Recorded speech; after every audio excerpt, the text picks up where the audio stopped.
I want you to hit me as hard as you can. Sincerely yours, The Breakfast Club. Bueller. Can't stand tonight. Who do you love? Ow, ow. No, sit.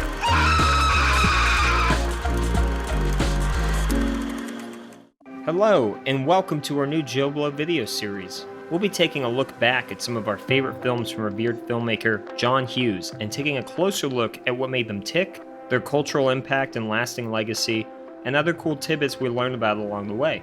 Hughes' films, more often than not, struck a chord with us, and a lot of us grew up on his films, especially since he was the undisputed king of the teenage-angst genre. When you consider all the films we missed out on from Hughes due to his untimely death at the age of 59 in 2009, we decided to go back and appreciate the cinematic classics he bestowed upon us. Today we're setting our sights on, you guessed it, Bueller. Ferris Bueller.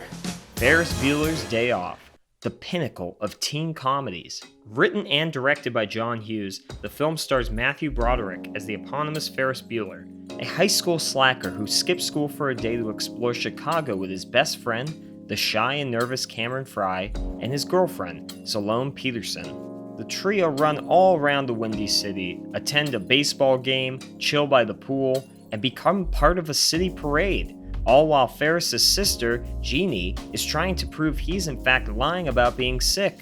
His principal is also not convinced about Ferris's illness and dedicates his entire day trying to catch him in a lie. God, I miss the 80s. When it came to casting, Hughes said he had Broderick in mind as he wrote the screenplay, saying Broderick was the only actor he could think of who could pull off the role, calling him charming and clever. Broderick admitted he hadn't seen the director's work until he was being considered for the titular role. Molly Ringwald hoped to play Salome Peterson, but according to the actor, Hughes wouldn't let her do it, claiming the part wasn't big enough for her. The role of Ferris's girlfriend went to Mia Sara instead. For the role of Ferris's BFF, it had originally been offered to Emilio Estevez, another Breakfast Club alum, but he turned it down. Alan Ruck had previously auditioned for the role of Bender in The Breakfast Club, which ultimately went to Judd Nelson. However, Hughes remembered Ruck from his audition and cast him as the 17-year-old Cameron Fry. Producers were worried about Ruck's age, as he would turn 30 by the time the film was released. But Ruck's agent alleviated fears by pointing out that Ruck had played the same age as Broderick every night on stage during the production of Biloxi Blues. Even though Ruck and Broderick shared this connection, the team still wasn't convinced of their chemistry after an awkward wardrobe test. Luckily, any concerns quickly subsided once the cameras began to roll for real. During the phone call scene where Cameron impersonates Salome's father, Ruck was actually doing Broderick's impression of their stage director, Gene Sachs. Help me, what the hell is the matter with you anyway? Who would at times get flabbergasted. This real-life connection between the actors translated to a beautiful on-screen friendship. Next, Jeffrey Jones was cast as Principal Ed Rooney, based on his role in Amadeus, where he plays the Emperor. Hughes thought that the character's modern equivalent was Principal Rooney, and while Jones plays a terrific villain, watching him hunt down a child is somewhat tainted due to his legal troubles. You know, his mugshot even kind of looks like how we last saw Rooney. Perhaps it was foreshadowing. Reportedly, the casting of Ben Stein as Ferris's economics teacher was an easy and early choice, as he wasn't a professional actor. He had a flat voice, he looked like a teacher. Stein's monotone performance launched his acting career, with him basically playing a version of that character in subsequent roles. The film also features a brief cameo from none other than a young Charlie Sheen, who plays a boy in the police station and winds up making out with Ferris's sister. Perhaps Sheen got a little too into character. He stayed awake for more than 2 days to achieve his burnt-out look. And you know what? He nailed it. Featuring many iconic Chicago landmarks such as the then Sears Tower, Wrigley Field, and the Art Institute of Chicago, the film was essentially Hughes' love letter to the city, minus Cameron's Detroit Red Wings jersey. According to legend, Hughes wrote the entire screenplay in only 6 days. Apparently, he developed the basic storyline in a single day and successfully pitched it to Paramount the very next day.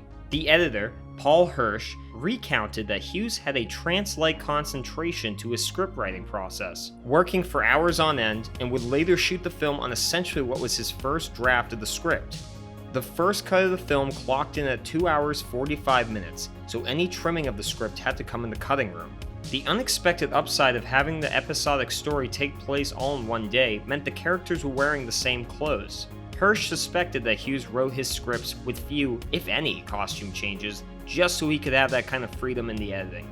The parade scene took multiple days of filming, and much of the original choreography had to be scrapped as Broderick had injured his knee badly during the scenes of running through neighbors' backyards. Then there's the car. Ferris convinces Cameron to borrow his father's rare 1961 Ferrari 250 GT California Spider, one of the most recognizable cars in the world, thanks to its inclusion in this film.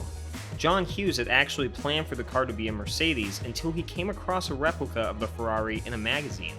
The only time you see the real Ferrari 250 GT were in the insert shots. Every other car seen in the film was a replication. You see, there are only around 100 of these bad boys in existence, so destroying an actual Ferrari 250 GT was out of the question. Instead, the filmmakers created a replica car, which was universally hated by the crew as it gave them quite a bit of trouble. For instance, the scene where Ferris turns off the car to leave it with the garage attendant had to be shot not once, not twice, but a dozen times because the darn thing wouldn't start.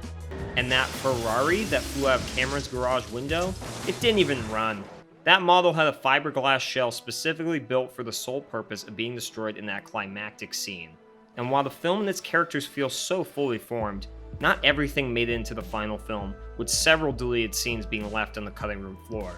One lost scene has the three teens trying to order in the French restaurant, shocked to discover pancreas on the menu, even though in the finished film, Ferris still remarks, We ate pancreas. Other cut scenes include additional screen time with Jeannie in the locker room, Ferris's younger siblings, both of whom were completely removed from the film, and additional lines of dialogue, all of which can be seen in the original theatrical trailer. Hughes also wanted a scene where Ferris, Stallone, and Cameron go to a strip club, but Paramount executives told him there was only so much time left in the shooting schedule, so the scene was scrapped. A few months before the premiere, the three leads caught an early screening of the movie and didn't laugh once. They left thinking they had made a bad movie, and Paramount executives were similarly concerned. So Hughes and editor Paul Hirsch then spent 2 weeks cutting and pasting it into the movie we all know and love today. And while it's an iconic part of the film, in the original cut, the museum scene fared poorly at test screenings until they switched sequences around and changed the soundtrack. You see, the museum scene originally came right after the parade sequence, but the filmmakers realized that the parade was the highlight of the day and there was no way to top it.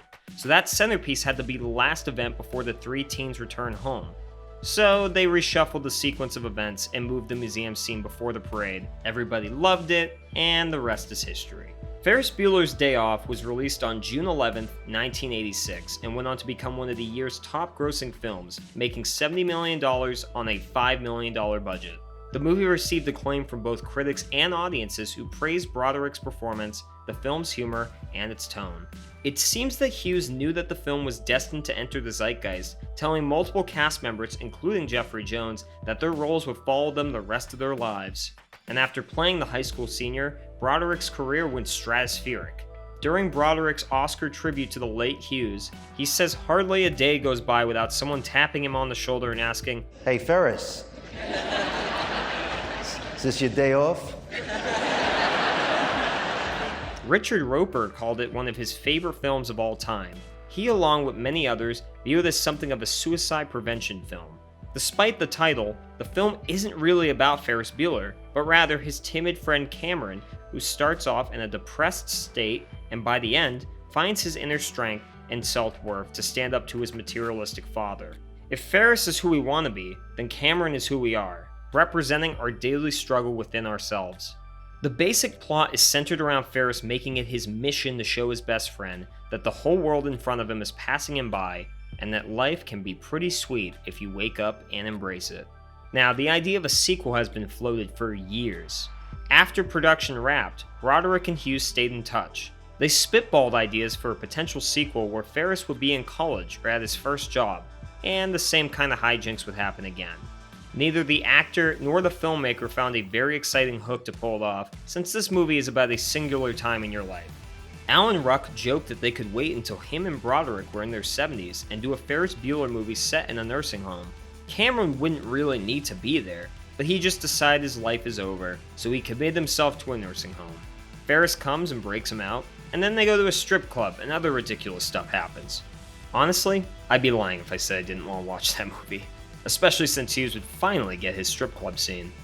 In the 90s, there was also a television series starring Charlie Schlatter in the titular role and featured a pre-Friends Jennifer Aniston, who plays his sister. Okay, let me tell you, this show is bonkers. It's strange, it's neither a prequel nor a reboot, but also a mix of both those things. The show takes place before the events of the movie, but Ferris also references stuff that happens in the movie. Oh, remember when I said that Jennifer Aniston plays his sister? Yeah, keep that in mind when you watch this scene. You and I, we're flesh and blood. I know I've never said this to you before, but I am so glad that you are my sister. Really? Absolutely. Oh, Ferris. Yeah, don't remember that in the movie. Compared to the film, the show had a much colder reception. It also suffered competition from another series, Parker Lewis Can't Lose. That show was also heavily influenced by Ferris Bueller's Day Off and proved to be more successful when it came to ratings, lasting for 3 seasons. Ratings for Ferris were strong at first, but declined in later episodes. It was ultimately canceled before the end of its first season, a mere few months after its debut due to poor viewership and low ratings. It probably didn't help that Hughes had zero involvement in the show's production, although his involvement didn't exactly benefit Home Alone 3 either. The closest we'll probably ever come to a sequel is this. He bought it. How can I handle work on a day like today? A teaser for the ad appeared 2 weeks prior to Super Bowl 46, which had created rumors of a possible film sequel. Fun fact, that spot was directed by Todd Phillips. The ad was actually somewhat controversial, as Broderick was involved in a fatal car collision shortly after the premiere of Ferris Bueller, killing 2 people. The family of the victims criticized the multi-million-dollar Honda commercial, saying that Broderick wasn't the greatest choice of drivers, knowing his past. How could I resist? They definitely have a point. It'd be like if Petco hired Michael Vick to endorse its products. But hey, at least it wasn't as terrible as the TV show. The film has been referenced time and time again in other films like Easy A, television series such as The Goldbergs, He's baking it like Ferris Bueller? and in advertisements like Domino's Pizza. Looking for this? And Broderick wasn't the only one to reprise his iconic role, as Alan Ruck recently returned as an older Cameron Fry for a commercial. Been there, done that. The film's influence in pop culture extends beyond the film itself, but also its musical elements. The Oh Yeah song by Yellow illustrates the mouth-watering desire of Cameron's dad's Ferrari. Since then, the track has become synonymous with lust and greed. It's pretty much known as the Ferris Bueller song due to its attachment with the movie. And 16 years after the Beatles broke up, Twist and Shout shot back onto the charts thanks to this film.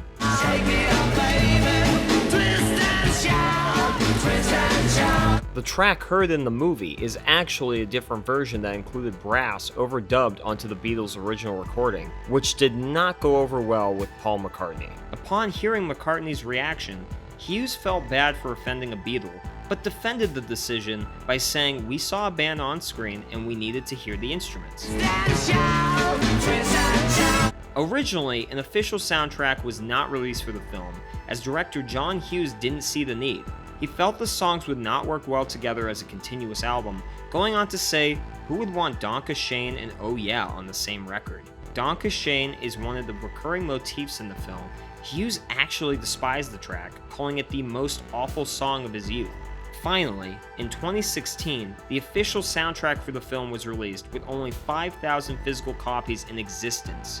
The film was also inserting memorable mid and post-credit scenes way before the MCU was even a thing. In fact, it was this film that inspired MCU ringmaster Kevin Feige to insert post-credit scenes into the MCU films, as it caused him to watch credits for every film he saw when he was younger. And as the credits roll, Rooney, looking like hell, boards a school bus full of Ferris Bueller fans, his worst nightmare. There's also a post-credits scene where Ferris comes out in a robe and tells the audience the film is over and to go home. That post-credits scene was paid homage by none other than Deadpool in his first outing. In a way, it's kinda come full circle. In 2016, Toronto artist Sarah Keenlyside recreated Ferris Bueller's bedroom in the documentary Ferris's Room, as part of celebrations for the 30th anniversary of the film. The documentary captures her process as she tracks down replicas of Ferris's prized possessions and works against the clock to get the installation ready in time for the big day. Along the way, she meets Ferris superfans who keep the spirit of Ferris Bueller's Day Off alive and reveals how art, whether it's a nostalgic art installation or a classic comedy film, brings us together. There's also a really cool 360-degree video experience available on YouTube if you want to check it out. The longevity of the film is obvious as its cultural impact has permeated pop culture throughout the years. Bueller.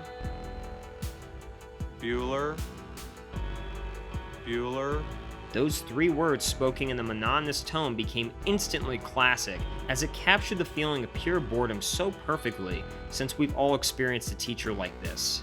In 2014, the film was selected for preservation in the National Film Registry, and this year, the film celebrates its 35th year anniversary.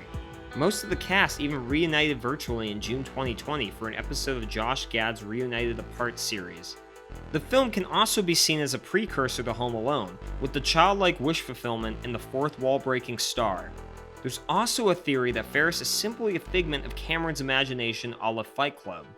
Why'd you kick me? Where's your brain? I asked you first. While definitely intriguing, I'm not sure I buy that Ferris is Cameron's Tyler Durden.